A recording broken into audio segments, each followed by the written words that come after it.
Daily ১ মণ ফুচকা আর ১৬০ KG দই বিক্রি হয় নাকি এই দোকানে। হ্যালো ভিউয়ার্স, আসসালামু আলাইকুম, ওয়েলকাম টু নওরিনস ওয়ার্ল্ড। আজকে আমি চলে আসলাম গুলশানের মোস্ট ভাইরাল স্ট্রিট ফুড এরিয়াতে। এটা হচ্ছে গুলশান ২ এর চত্বরের পাশের গলিতেই। এটার আরেকটা ইজি লোকেশন হচ্ছে বার্গার কিং এর আউটলেটটির সামনেই, যেটা হচ্ছে গুলশান ২ এর সিগন্যালের কাছেই। তো আজকে এসে দেখি ফুচকা ভাইয়ের এই ফুচকার দোকানের সামনে এত ক্রাউড। আপনারাও আসলে দেখতে পাবেন এখানে সবসময় একই পরিমাণ ক্রাউড থাকে। তারপর আমরা ফুচকা অর্ডার দিয়ে দাঁড়িয়ে থাকি। দাঁড়িয়ে দাঁড়িয়ে আমি ভিডিও করছি, ফুচকাতে কি কি দেওয়া হয় তা দেখছি। এখানে ওনারা ৮ পিস বড় বড় ফুচকার ভিতরে ভর্তা ফিল করে তারপর উপরে অনেকগুলো পরিমাণ দই আর কুরকুরে চানাচুর দিয়ে দিল। তারপর ডিম গ্রেট করে দিল, কাঁচামরিচ, পেঁয়াজ, ধনে পাতা এগুলো দিয়ে দিল, আর লাস্টে হচ্ছে একটু লেবুর উপরের ছিলকাটা গ্রেট করে দিয়ে দিল। লেবুর ছিলকা গ্রেট করে দেওয়াতে এত সুন্দর একটা স্মেল আসছিল, বিশ্বাস করেন ভাই, এর ঘ্রাণটা যে কি সুন্দর, মানে একবার খেলে আপনারা চাইবেন যে কয়েকদিন পরে পরে খেয়ে আসি। আর এত ইনগ্রেডিয়েন্টস দেওয়ার পর কোয়ান্টিটি অনেক বেড়ে যায়, একটা দুজন মিলে খেতে হয়, মানে একা শেষ করতে পারবেন না। কোয়ান্টিটি আর স্বাদের তুলনায় কিন্তু আমার দামটাও খুব রিজনেবলই লেগেছে। এই ফুচকার দোকানে ৩ ধরনের আইটেম সেল হয়, নর্মাল ফুচকা, তারপর দই ফুচকা আর হচ্ছে চটপটি। নর্মাল ফুচকার দাম হচ্ছে ৮০ টাকা, দই ফুচকার দাম ১২০ টাকা আর চটপটির দাম হচ্ছে ৬০ টাকা। এখানে আরো অনেক কেকও দেখতে পেয়েছি, টিরামিসু, মিল্ক কেক, আরো অনেক ধরনের কেক। কেকের বেশ কয়েকটা দোকানে আমি দেখতে পেয়েছি।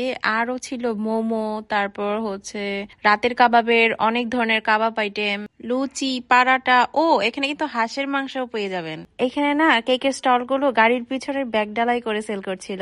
আসলে এই আইডিয়াটা আমার খুবই ভালো লেগেছে। ও, এটা তো এখন আবার ভাইরাল একটা আইডিয়া। যাই হোক, এই দোকানের টিরামিসু কিন্তু আমি টেস্ট করেছি। আসলে টেস্টের দিক দিয়ে এটাকে আমি ১০ থেকে ১০ই দেব, অনেক মজা ছিল। আপনারা যদি যান অবশ্যই ট্রাই করে দেখবেন আর জানাবেন আমাকে আপনাদের কেমন লাগলো। এই পুরাটা গলি জুড়েই না আপনারা নানা ধরনের খাবারের দোকান দেখতে পাবেন। তো আমি একটু সামনে এগিয়ে দেখি একটা হুজুর ভাইয়া এই ছোট ছোট ডালের বড়াগুলো সেল করছিল।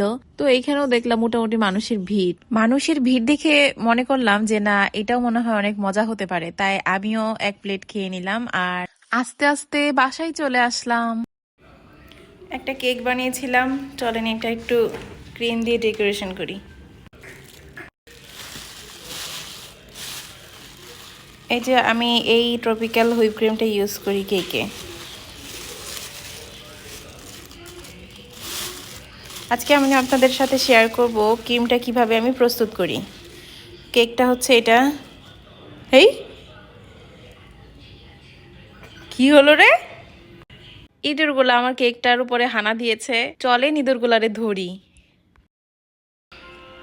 কি রে, এটা কে করছে?